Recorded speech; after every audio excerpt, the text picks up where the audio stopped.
Hello and welcome back to the class manual. I hope you're doing great. Today, let's go over trigonometry. Okay, so for trigonometry, of course, first of all, we need a triangle for that. And here's our right triangle. So, first we need to be familiar with the Pythagoras theorem.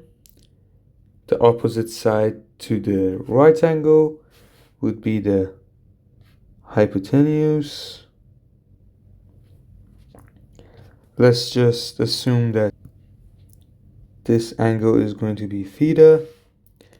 And now, here in trigonometry, this will be the opposite angle. This will be the adjacent angle. And these are relative to this theta. Over here, the angle that we're writing the ratios for. So what do I mean by ratios? By ratios, I'm talking about sine, cosine, tangent, cosecant, and cotangent. And these are all for the angle theta, for the green angle. Okay, so how do we define these ratios? What do we mean by sine? By sine, we mean our opposite angle, or hypotenuse. By cosine, we mean our adjacent angle to theta over our hypotenuse. Tangent, we mean opposite over adjacent. Cosecant is going to be the reciprocal of our sine function. So it's going to be hypotenuse over our opposite. Cotangent is going to be the reciprocal of our tangent function. So it is going to be adjacent over opposite. Adjacent over opposite. And I forgot another one, which is secant itself. Secant of theta, which is equal to the reciprocal of cosine, which is our hypotenuse over our adjacent. So these are the definitions for our trigonometric ratios. And these ratios help us solve problems in trigonometry. So let's go for an example right here. Okay, so let's imagine that we have the same triangle, but this time we have the values for it, except the side x. Now, we want to find x, which is Pythagoras, which you should hopefully know by now, which is a squared plus b squared equals c squared. However, another really important thing that you need to know for sine, cosine, tangent, all of these is SO, ka, toa. It may sound a bit even more confusing at the beginning, but it helps you remember what each ratio stands for.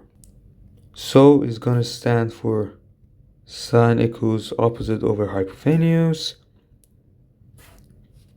Ka is going to stand for cosine is adjacent over hypotenuse.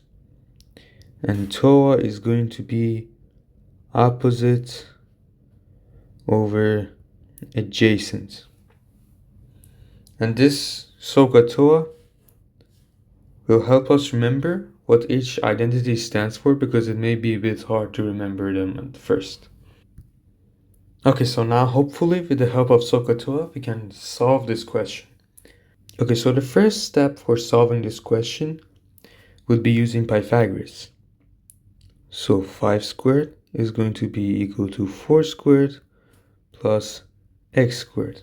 Is to solve this, put 4 squared over here, negative, deduct it from 5 squared and get the square root. You will get that x would be equal to 3. Okay, so now we have all the sides that we can go on to find all the trigonometric ratios. So let's first start with sine. sine of theta would be opposite over adjacent.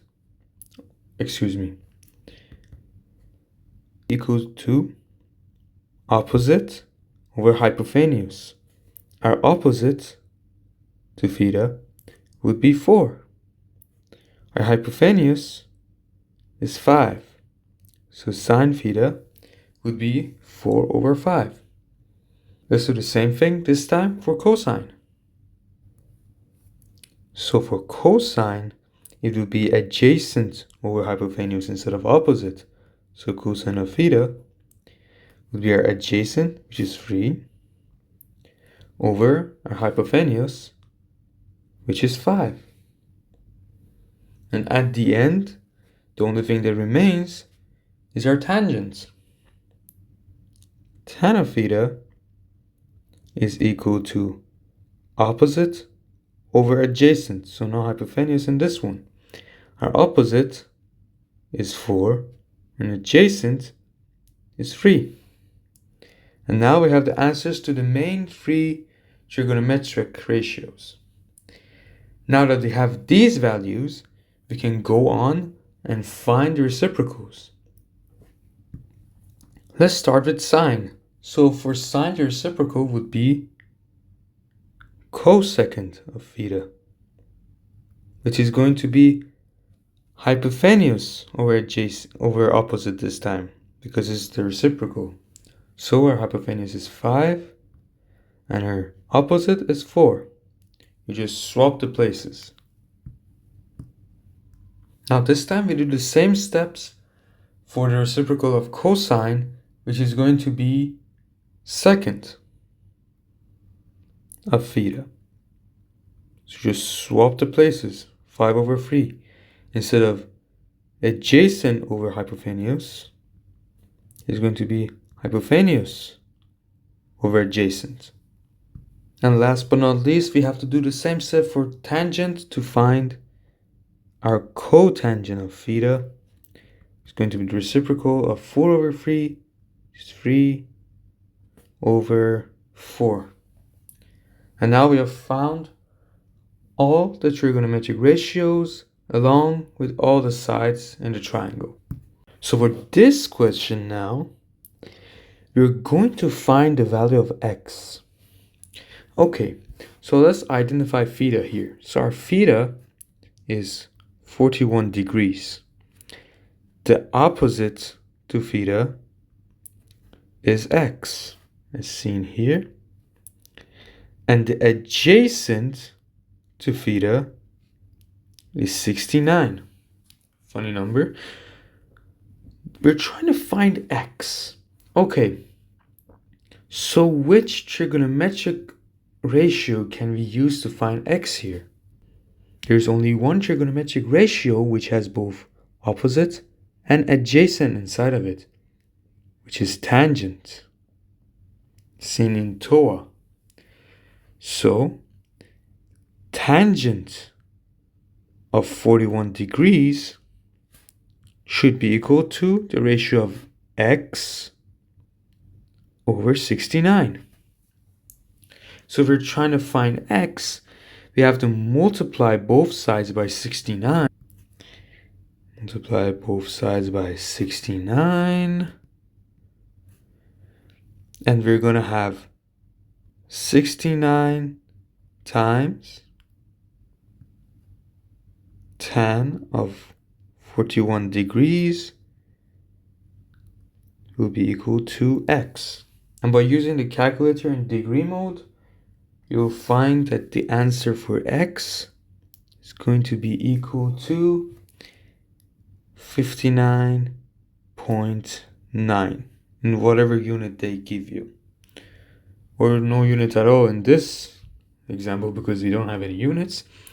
And that's basically it.